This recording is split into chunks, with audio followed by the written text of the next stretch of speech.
BRS working president KTR కీలక వ్యాఖ్యలు చేశారు. మాజీ ముఖ్యమంత్రి కేసీఆర్ పేదల వైద్య సేవలపై ఎంత దూరదృష్టితో పనిచేశారో టిమ్స్ ఆసుపత్రి నిదర్శనమని అన్నారు. బసవ తారకం ఆసుపత్రి బయట రోడ్డుపై అటెండెంట్లు పడుకున్న దృశ్యాలు చూసిన కేసీఆర్ పేద ప్రజలు వైద్యం కోసం వచ్చి ఇబ్బందులు పడకూడదని నిర్ణయించుకున్నారని కేటీఆర్ తెలిపారు. అందుకే టిమ్స్ ఆసుపత్రి నిర్మాణ సమయంలోనే రోగుల బంధువుల కోసం ప్రత్యేకంగా 200 పడకల ధర్మశాలను ఏర్పాటు చేయించినట్లు చెప్పారు. 12,000 కోట్ల రూపాయల వ్యయంతో అత్యాధునిక సదుపాయాలు, నిపుణుల వైద్య సేవలు, విశాల మౌలిక వసతులతో టిమ్స్ ఆసుపత్రి నిర్మాణాన్ని కేసీఆర్ ప్రారంభించారని గుర్తు చేశారు. రాజభవనాన్ని తలపించే విధంగా నిర్మించిన ఈ ఆసుపత్రులు పేదలకు కార్పొరేట్ స్థాయి వైద్యం అందించాలనే లక్ష్యంతో రూపుదిద్దుకున్నాయని పేర్కొన్నారు. హైదరాబాద్ 4 వైపులా ఇలాంటి టిమ్స్ ఆసుపత్రులను ఏర్పాటు చేసి పేదవాడికి కూడా గౌరవప్రదమైన వైద్యం అందాలి అన్నదే కేసీఆర్ ఆలోచన అని కేటీఆర్ స్పష్టం చేశారు. కేసీఆర్ గారి విజన్ ఎంత గొప్పది అంటే, మా ఇల్లు నందినగర్ లో ఉంటుంది. ఆ నందినగర్ ఇల్లు పక్కనే బసవతారకం క్యాన్సర్ హాస్పిటల్ ఉంటుంది.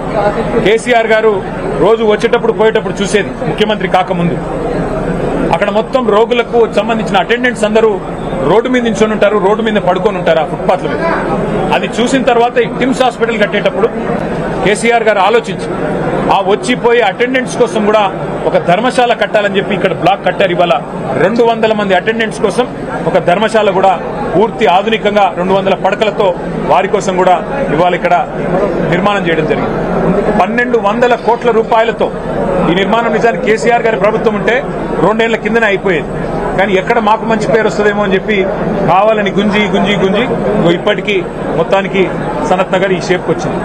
కానీ నేను ప్రభుత్వాన్ని రిక్వెస్ట్ చేస్తా ఉన్నాను, 1200 కోట్లు అట్లాగే ప్రతి హాస్పిటల్, ప్రతి టిమ్స్ హాస్పిటల్ ఇవాళ ఒక్కొక్క టిమ్స్ హాస్పిటల్లో ఇక్కడ సనత్ నగర్ చూసినట్టయితే 16 ఆపరేషన్ థియేటర్లు ఉన్నాయి, 300 ఐసీయూ బెడ్స్ ఉన్నాయి. అట్లాగే బ్రహ్మాండమైన క్యాత్ ల్యాబ్స్, బ్రహ్మాండమైన రేడియాలజీ, ఎంఆర్ఐ, సిటీ, ఎక్స్రేలు, అన్ని రకాల మరి ఫెసిలిటీస్ ఇక్కడ ఫెసిలిటీస్ ఇక్కడ ఉన్నాయి. విఐపీలు కూడా మరి వాళ్ళ కోసం కూడా అవసరమైతే దాదాపు 30 సూట్లు, అంటే రేపటి రోజున ఎవరైనా డబ్బులు చెల్లించి వైద్యం చేయించుకుంటామంటే వారి కోసం కూడా విఐపీ సూట్లు కూడా ఇక్కడ 30 సూట్లు పెట్టడం జరిగింది. డయాలసిస్ విభాగం ఉంది కిడ్నీ సంబంధించిన వ్యాధులకు.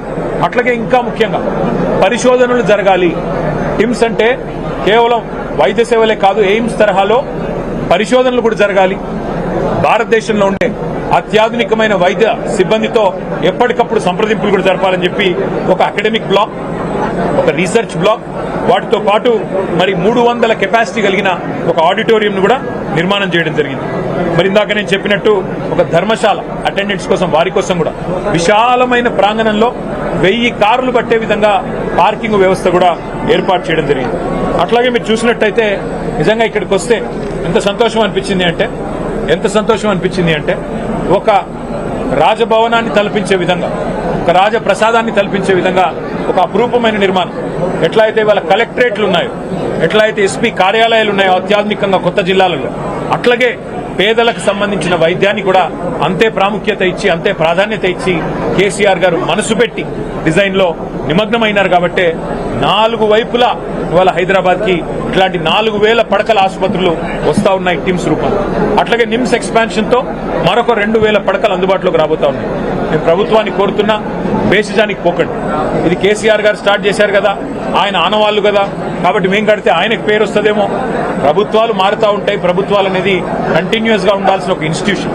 కాబట్టి దయచేసి బేసిజానికి పోకుండా సనత్ నగర్ కానీ, అల్వాల్ టిమ్స్ కానీ, ఎల్బీ నగర్ కానీ, అట్లాగే ఎంజీఎం వరంగల్ కానీ, అట్లాగే నిమ్స్ ఎక్స్పాన్షన్ కానీ, టిమ్స్ గచ్చిబౌలి కానీ, వీటిని సత్వరమే పూర్తి చేసి అందుబాటులోకి తెండి పేద ప్రజలకి మరి అవకాశం ఉండే విధంగా వారు మరి కొంత చొరవ తీసుకోవాలని చెప్పి కూడా నేను ప్రభుత్వాన్ని కోరుతా ఉన్నాను. హాయ్ అండి, నేను మీ Satyasri. Please do subscribe TG24 TV.